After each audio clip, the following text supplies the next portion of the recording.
The morning sun streamed through the tall windows of the Capitol building as people hurried through the marble hallways. Today was different from other days. Everyone could feel something big was about to happen. The energy in the air was thick, like the moments before a thunderstorm hits. Representative Jasmine Crockett walked into her office that Tuesday morning with a spring in her step. She had been working on this moment for weeks. Her team had been busy collecting information, making phone calls, and preparing what they believed would be the perfect trap. The young congresswoman from Texas had big dreams, and today felt like the day those dreams might start coming true. Over the past few months, Crockett had become something of a rising star in political circles. Her fiery speeches and quick wit had earned her thousands of followers on social media. People loved watching her challenge powerful figures and ask the tough questions that others were afraid to ask. She had appeared on several news shows, and political commentators were starting to mention her name as someone to watch. But Crockett wanted more than just attention. She wanted to make a real impact, to have a moment that would be remembered for years to come. She dreamed of the kind of political moment that would make history books, the kind that would establish her as a serious player in Washington politics. The hearing scheduled for that day was about social media regulation and government transparency. It might sound boring to most people, but Crockett knew this topic was pure gold. Everyone was talking about social media these days. Parents worried about their kids spending too much time online. Business owners wondered about new rules that might affect their companies. Regular folks were concerned about their privacy and who could see their personal information. Crockett had spent countless hours studying this issue. She read reports, talked to experts, and even consulted with tech-savvy young people on her staff. She believed she had found something important, something that would expose what she saw as serious problems with how the current administration was handling social media policies. The administration had been making statements about protecting free speech online, while at the same time working with social media companies to remove certain types of content. To Crockett, this seemed like a clear contradiction. How could they claim to support free speech while also asking companies to take down posts and ban users? Her research team had found what they believed were smoking guns. There were emails between government officials and tech company executives. There were deleted tweets from official government accounts. There were policy documents that seemed to say one thing in public while doing something completely different behind closed doors. Crockett was convinced she had caught the administration in a major contradiction. She imagined the headlines that would follow her questioning. She could already see herself on the evening news, being praised for her tough questions and thorough investigation. This was going to be her moment to shine. The hearing room itself was impressive, with its high ceilings and formal atmosphere. Rows of seats faced a long table where witnesses would sit to answer questions. Behind the main seating area, there, were spaces for reporters and camera crews. The room had hosted many important moments in American political history, and today Crockett hoped to add her own chapter to that story. As the morning progressed, the room began to fill with people. Staffers rushed around making final preparations. Reporters checked their equipment and reviewed their notes. Other members of Congress arrived, some looking confident, others appearing nervous about what might happen. The witness list for the day included several tech executives, policy experts, and government officials. But the name everyone was really interested in was Karoline Leavitt, the White House press secretary. Leavitt had become well known for her calm demeanor and ability to handle difficult questions from reporters. She was young, smart, and had quickly earned respect even from her political opponents. When Leavitt's name was announced as a witness, Crockett felt her heart race with excitement. This was exactly what she had been hoping for.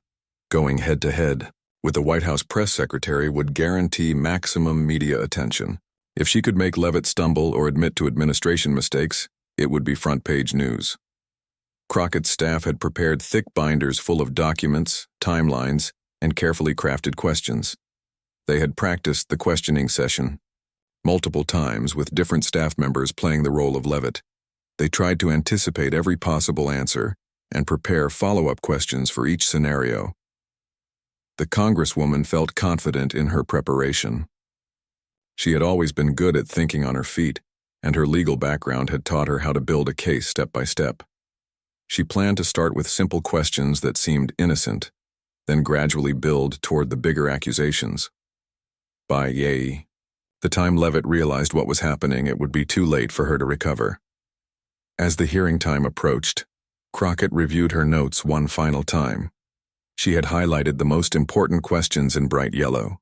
She had marked the documents she planned to reference with colorful tabs. Everything was organized perfectly, just the way she liked it.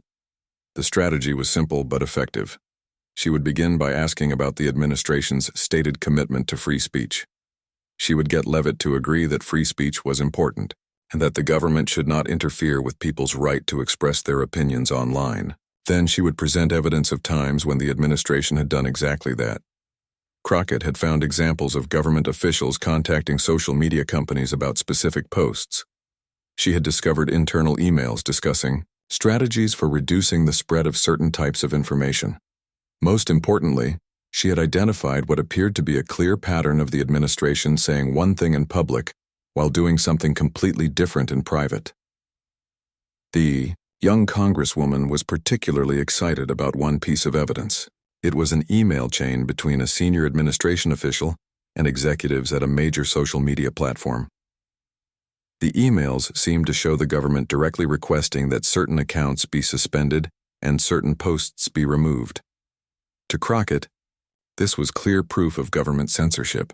She had shown this evidence to several colleagues, and they all agreed it looked damaging for the administration. Some had even suggested she might want to save this information for a more private setting, perhaps to use it as leverage in behind-the-scenes negotiations. But Crockett wanted to make a public impact. She wanted everyone to see what she had discovered. The morning flew by as final preparations were made. Crockett changed into her best suit, the navy blue one that looked great on camera. She checked her appearance in the mirror, practiced her most serious expression, and ran through her opening statement one more time. Everything had to be perfect. Her phone buzzed constantly with messages from reporters asking for previews of what she planned to ask. She gave them just enough information to build excitement without revealing her strategy. She wanted the element of surprise to work in her favor. As she walked toward the hearing room, Crockett felt the eyes of Capitol Hill staffers and reporters following her. Word had gotten out that something big might happen during today's hearing. The anticipation was building, and she was at the center of it all. The hearing room was packed when she arrived. Every seat was filled, and camera crews had set up their equipment for maximum coverage. The atmosphere was electric, like a sports stadium before a championship game. Everyone seemed to sense that they were about to witness something significant. Other members of Congress were already taking their seats at the long committee table. Some nodded at Crockett as she found her place, while others seemed focused on their own preparation. The partisan divide was clear even in the seating arrangement, with Democrats on one side and Republicans on the other. Crockett opened her folder and arranged her materials exactly as she had practiced. Her hands were steady, but she could feel her heart beating faster than usual. This was the biggest moment of her political career so far, and she was determined to make the most of it. The room grew quiet as the committee chairman called the hearing to order. The formal proceedings began with opening statements and the introduction of witnesses, but everyone was really waiting for the question and answer session when the real drama would unfold. As Crockett waited for her turn to speak, she could almost taste the victory she was sure was coming. She had done her homework, prepared thoroughly, and chosen her target carefully. In her mind, there was no way this could go wrong. She was about to have her moment in the spotlight, and she was ready to make it count. The clock on the wall showed 2:15 p.m. when Karoline Leavitt walked into the hearing room. All eyes turned toward her as she made her way to the witness table. She moved with quiet confidence, her steps measured and purposeful. The room had been buzzing with conversation, but now it fell silent except for the soft clicking of camera shutters. Leavitt wore a professional dark suit that looked perfect under the bright television lights. Her hair was styled simply, and she carried only a small leather folder and a bottle of water. Unlike some witnesses who arrived with teams of lawyers and thick stacks of documents, She seemed prepared but not overwhelmed by paperwork. As she took her seat at the witness table, Leavitt glanced around the room with calm eyes. She had been in situations like this many times before.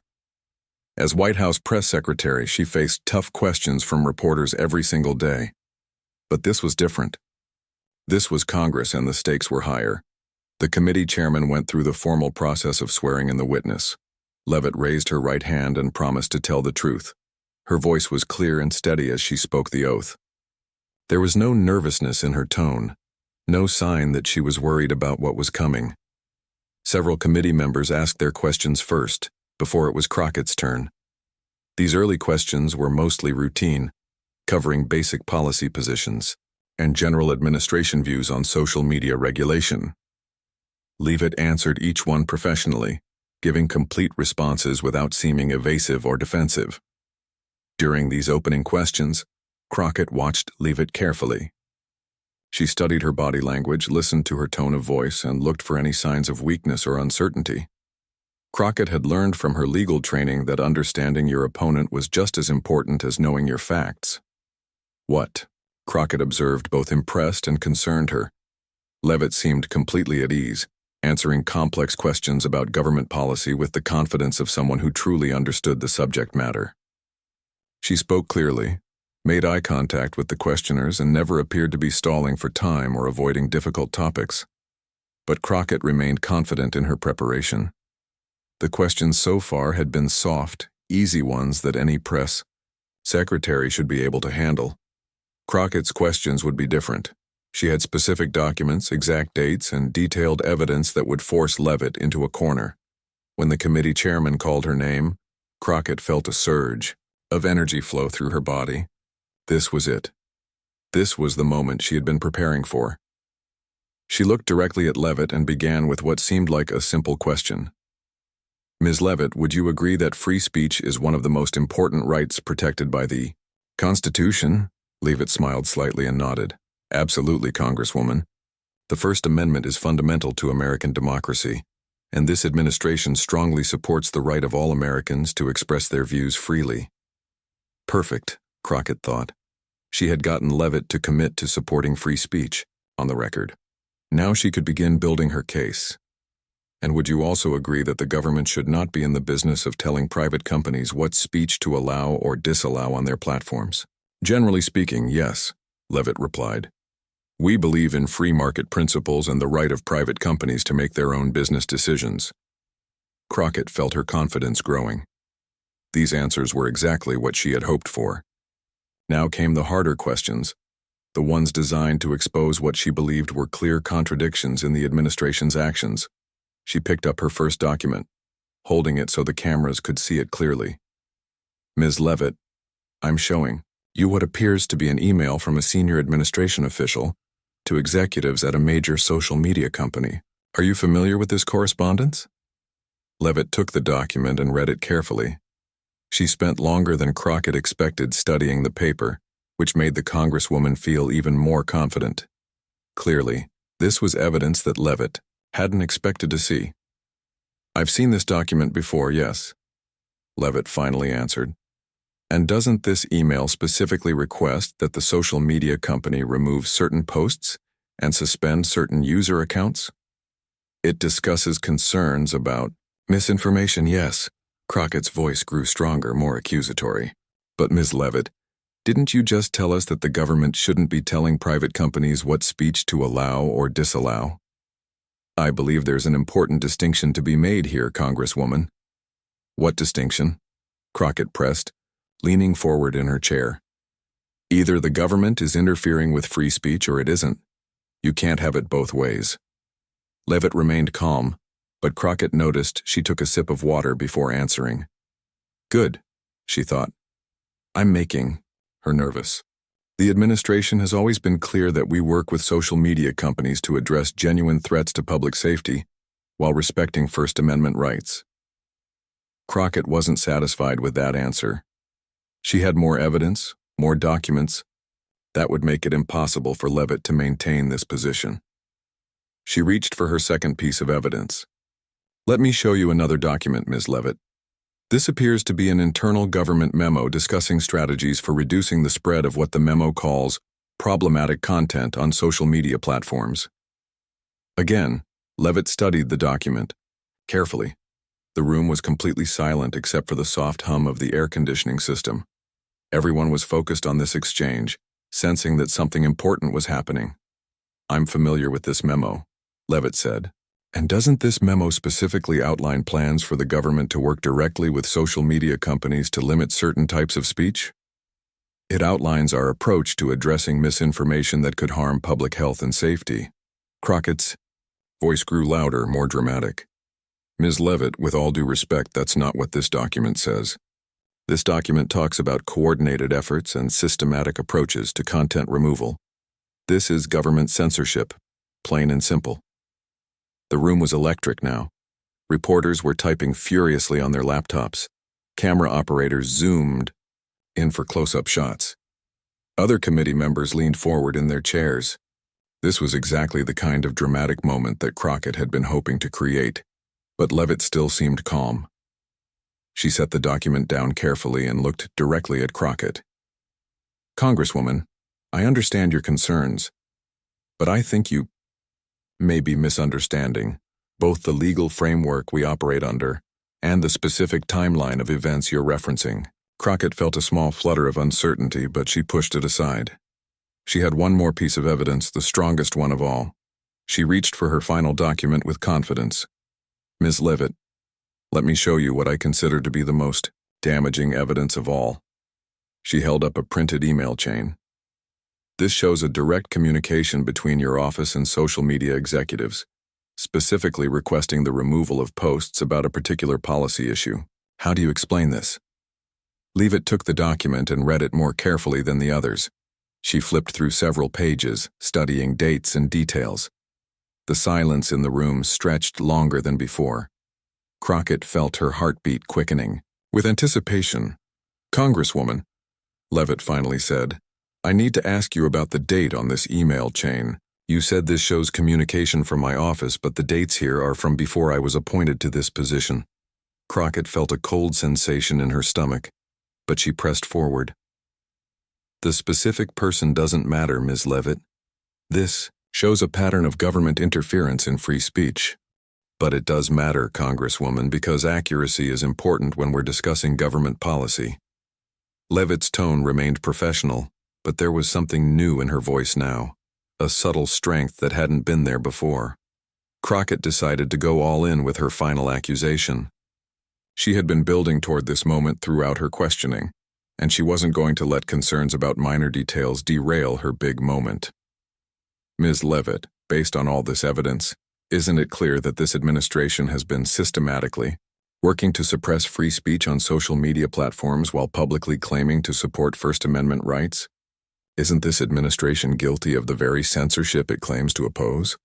She leaned back in her chair with a satisfied expression, confident that she had just delivered the knockout punch that would make headlines across the country. The room was completely silent, waiting for Leavitt's response. But instead of looking defeated or defensive, Leavitt appeared to be thinking carefully. She took another sip of water, organized the documents in front of her, and then looked directly at Crockett with clear, steady eyes. "Congresswoman," Leavitt began, her voice calm but firm, "I appreciate your thorough preparation for today's hearing, but I believe there are some fundamental misunderstandings in your line of questioning that need to be addressed."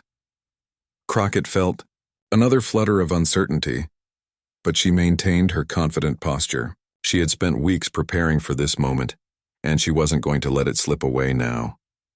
The room remained completely silent, with everyone waiting to see how this confrontation would resolve.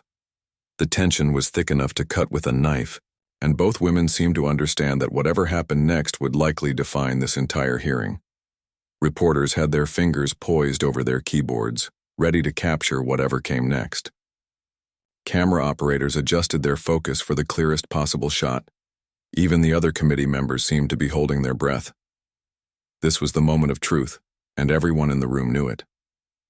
The silence in the room felt like it lasted forever, though it was probably only a few seconds. Karoline Leavitt sat quietly at the witness table, looking down at the documents Crockett had presented. Her fingers traced along the pages as if she was double-checking something important. The only sounds were the soft clicking of camera shutters and the quiet hum of the recording equipment. Crockett watched Leavitt carefully, feeling her own heart beating fast with excitement. She was sure she had just delivered the perfect attack, one that would be impossible to defend against. All the preparation, all the late nights studying documents, all the practice sessions with her staff, it was all leading to this moment. Around the room, everyone was waiting. The other committee members had stopped shuffling their papers. The reporters in the back had their pens ready. Even the security guards seemed to be paying closer attention than usual. There was something electric in the air, like the moment before lightning strikes. Leavitt slowly looked up from the documents. Her face showed no sign of panic or confusion. Instead, she looked almost thoughtful, like a teacher who was about to explain something important to a student who had gotten confused about their homework. She took a small sip of water and set the glass down carefully. Then she looked directly at Crockett with calm, steady eyes. When she finally spoke, her voice was clear and confident. "Congresswoman Crockett, I think there's been a significant misunderstanding about both the timeline of these events and the legal authority under which these communications took place." Crockett felt a tiny warning bell go off in her head, but she pushed the feeling away. Leavitt was probably just trying to confuse the issue with technical details. Politicians did this all the time when they were caught in embarrassing situations. But Leavitt wasn't finished. She picked up the first document that Crockett had shown her and held it so everyone could see it clearly. "This email that you've presented as evidence of current administration overreach is actually from 18 months ago, during a declared public health emergency, when federal agencies had specific statutory authority to coordinate with private companies on matters of public safety." A murmur ran through the room. Some of the reporters started typing faster on their laptops. Crockett felt her confidence waver slightly, but she maintained her serious expression. Leavitt continued, her voice remaining calm and professional. "More importantly, if you look at the actual content of this email rather than just the subject line, you'll see that it's not requesting content removal at all. It's sharing factual information that the company requested to help them make their own independent decisions." Now Crockett was starting to worry. She had read that email many times, but always focusing on certain phrases that seemed to support her argument. Had she missed something important in the details? Leavitt moved to the second document. "This internal memo that you've characterized as a censorship plan is actually a briefing document explaining how different government agencies can legally share public health information with private companies during emergency situations. The systematic approach it mentions refers to making sure all agencies are providing consistent, accurate information, not coordinating content removal." The room was getting quieter, if that was even possible. Crockett could feel her palms getting sweaty. This wasn't going the way she had planned at all, but the worst was yet to come. Leavitt picked up the final document, the one that Crockett had called her strongest piece of evidence. "Congresswoman, about this email chain that you say shows my office directly requesting content removal." Leavitt paused and looked directly at Crockett. "As I mentioned earlier, these emails are dated from before I was even appointed to this position. But more than that, if you read the full email chain rather than just the excerpts you've highlighted, you'll see that this correspondence was actually initiated by the social media company, asking the government for guidance on their own policies." Crockett's mouth felt dry. She reached for her water glass, trying to buy herself some time to think. How could she have missed these details? Her staff had reviewed these documents multiple times. Leavitt wasn't finished explaining. "The company was asking us whether certain content violated existing laws, not asking us to request removals. The government response you're referring to simply stated that content decisions were up to the company, while providing factual information about relevant legal standards." The murmur in the room was getting louder. Crockett could see some of the Republican committee members trying to hide smiles. One of them was taking notes, probably planning his own questions that would build on what Leavitt had just revealed. But Leavitt still had more to say. She organized all three documents in front of her and looked back at Crockett. "Congresswoman, I understand that social media regulation is a complex topic, and there are legitimate concerns about the balance between free speech and public safety, but I think it's important that our discussions be based on accurate information and proper context. Crockett felt like she was in a nightmare. Everything she thought she knew about these documents was being turned upside down. She tried to think of a follow-up question that might save the situation, but her mind felt blank. Leavitt continued speaking, her tone remaining respectful but firm. The legal framework governing government communication with private companies during public health emergencies is well established and has been upheld by courts across the political spectrum. What you're describing as censorship is actually the government fulfilling its responsibility to provide accurate information during crisis situations. Now some of the reporters were whispering to each other. Crockett could see them looking back and forth between her and Leavitt, trying to figure out what had just happened. The story they thought they were covering had completely changed in the space of a few minutes. Leavitt reached into her small leather folder and pulled out a single sheet of paper. I'd like to submit for the record a timeline of these events, with full context and proper legal citations, so that the committee and the public can see the complete picture rather than selected excerpts. The committee chairman accepted the document, and Crockett watched helplessly as copies were distributed to all the committee members. She knew that whatever was on that paper was probably going to make her situation even worse. One of the Republican committee members raised his hand to ask a follow-up question, but the chairman indicated that Crockett still had time remaining if she wanted to continue her questioning. Crockett looked down at her notes, but the words seemed to blur together. All of her carefully prepared follow-up questions were based on the assumption that Leavitt would be defensive about the documents. None of them made sense anymore. She tried to regroup, to find some way to salvage the situation. Ms. Leavitt, regardless of the specific details, don't you think there are legitimate concerns about the government having any communication with social media companies about content? Absolutely, Congresswoman. That's why all of our communications are documented, follow established legal procedures, and are available through Freedom of Information Act requests. Transparency is essential to maintaining public trust. Even this answer was better than Crockett had hoped for. Leavitt was agreeing that there should be concerns, but she was also explaining why those concerns were already being addressed through existing oversight mechanisms. Crockett made one more attempt. But Ms. Leavitt, can't you understand how these communications might appear to the public, even if they're technically legal?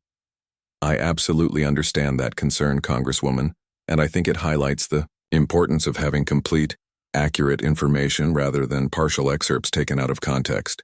When people see the full picture, including the legal framework and the actual content of these communications, I believe they'll understand that the government was acting appropriately within its legal authority. With that response, Crockett knew her time was up. Not just her questioning time, but her moment in the spotlight that she had hoped would make her career.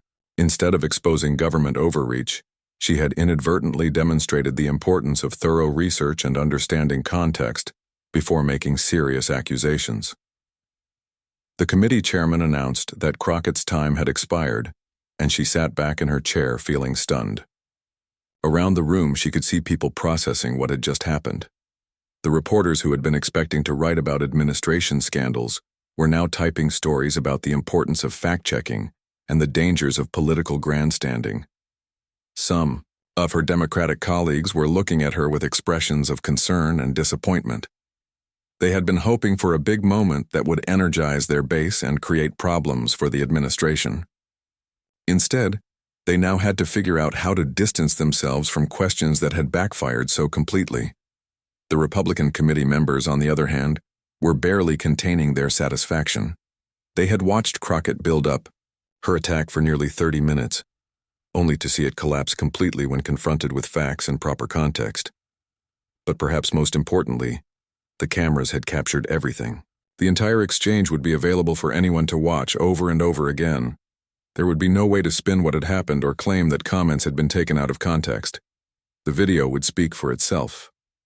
Leavitt sat quietly at the witness table, having delivered what might have been the most effective response in recent congressional hearing history. She hadn't raised her voice, hadn't been defensive, and hadn't attacked Crockett personally. She had simply presented facts and context in a way that completely reframed the entire discussion. As the hearing moved on to other committee members and their questions, Crockett sat in her chair, trying to figure out what had gone wrong and how she might recover from this very public stumble. The hearing ended at 4:47 p.m., but the real action was just beginning. As soon as the committee chairman banged his gavel and announced that the session was adjourned, the room exploded into activity. Reporters rushed toward the exits, phones pressed to their ears as they called their editors. Camera crews quickly packed their equipment, knowing they had captured something special. Jasmine Crockett sat in her chair for a moment longer than necessary, watching the chaos around her with a sinking feeling in her stomach. She had walked into this hearing room a few hours ago feeling like she was on top of the world.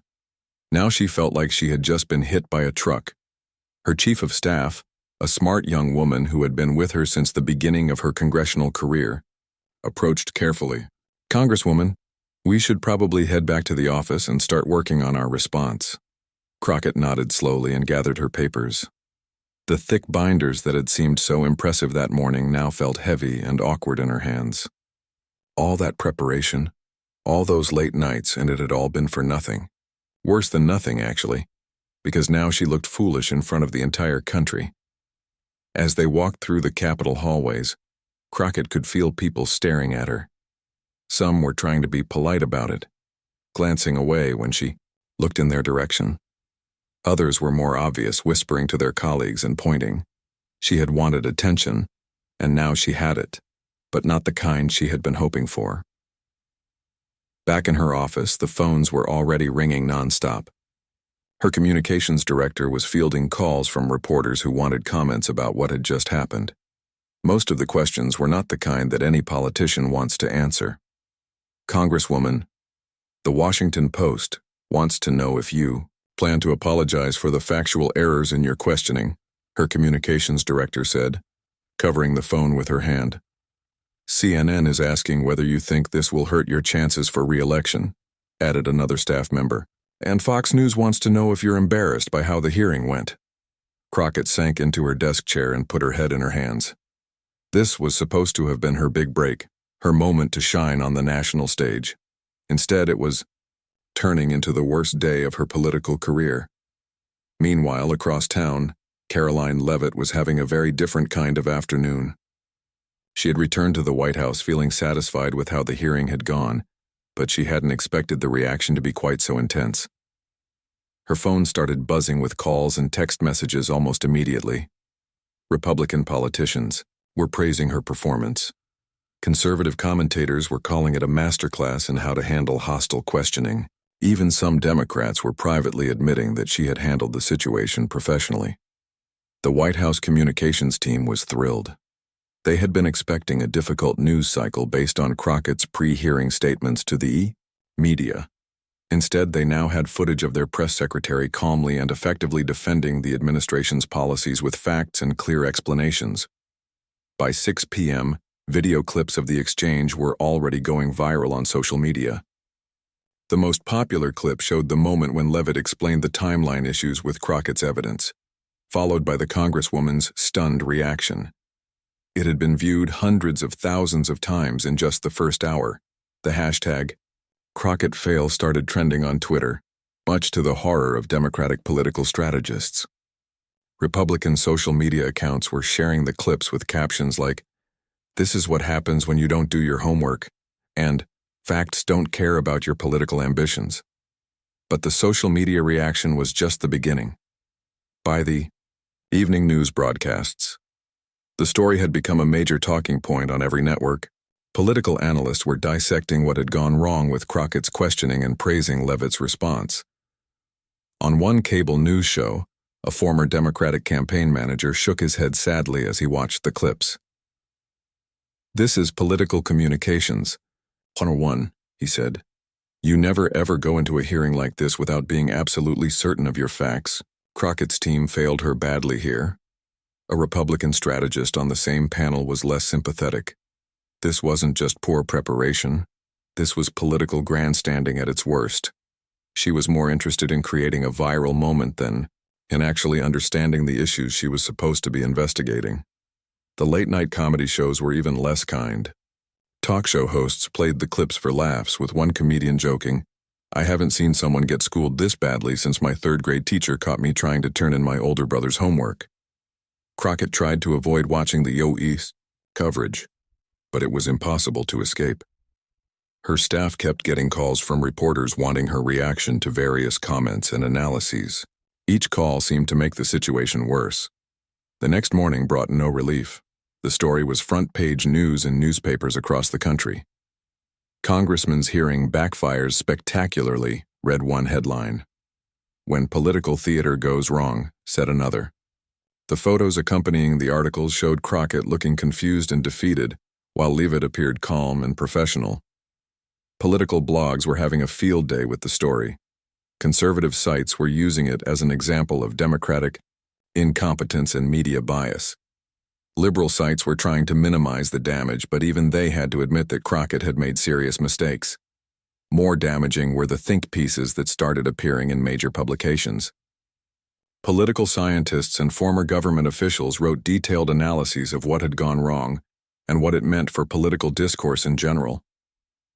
One particularly harsh piece in a respected political magazine argued that the incident showed why voters were losing faith in their elected officials. When politicians are more focused on creating viral moments than on understanding complex policy issues, democracy itself suffers, the author wrote. Crockett's own Democratic colleagues were keeping their distance. Some of them had been planning to appear with her at upcoming events, but those invitations were quietly withdrawn. Others who had been considering endorsing her for higher office suddenly became unavailable for comment. The damage wasn't limited to her national profile. Back home in her district, local newspapers were covering the story extensively. Her constituents were calling her office with questions about why their representative had embarrassed herself so publicly. A town hall meeting that had been scheduled for the following week was postponed indefinitely. Her staff claimed it was due to scheduling conflicts, but everyone understood the real reason. Facing voters right now would be extremely uncomfortable. The political fundraising impact was immediate and severe. Several major donors who had been supporting her career were suddenly hard to reach. A planned fundraising dinner was canceled when too many people started declining their invitations. Even more troubling were the calls she started getting from potential primary challengers. Word was spreading that she might be vulnerable in the next election, and ambitious politicians in her district were starting to consider whether this might be their opportunity. Meanwhile, Leavitt's career was getting a major boost. She was being invited to speak at political events across the country. Republican fundraisers wanted her to appear at their gatherings. Conservative media outlets were offering her regular commentary positions for after she eventually left the White House. Political. Recruitment firms were already reaching out to her about future opportunities. There was talk of her potentially running for office herself someday, with the hearing performance being cited as evidence of her political skills. The contrast between the two women's situations couldn't have been starker. One had tried to create a career-defining moment and succeeded, just not in the way she had intended. The other had simply done her job professionally and found herself being hailed as a rising star. Political science professors started using the incident as a case study in their classes. Students analyzed what had gone wrong with Crockett's preparation and what had gone right with Leavitt's response. The hearing became required viewing in courses on political communication and media strategy. Campaign consultants added the incident to their training materials as an example of how not to handle opposition research. The lesson was clear. If you're going to make serious accusations, you had better be absolutely certain of your facts. For Crockett, the weeks following the hearing were a painful period of political rehabilitation. She had to acknowledge her mistakes publicly, which was humiliating but necessary. She hired new staff members who were more experienced in research and fact-checking. Slowly, she began to rebuild her reputation by focusing on less controversial issues and doing more careful, thorough work. But the hearing would always be part of her political legacy, a reminder of what can happen when ambition outpaces preparation. The incident became a turning point, not just for the two women involved, but for political discourse more broadly. It reminded everyone that in the age of social media and instant news, political mistakes can have consequences that last for years. For young politicians watching from the sidelines, the message was clear. Viral moments can make or break careers, but only if they're based on solid preparation and genuine understanding of the issues at stake. The hearing had shown that in politics, as in many other fields, there's no substitute for doing your homework.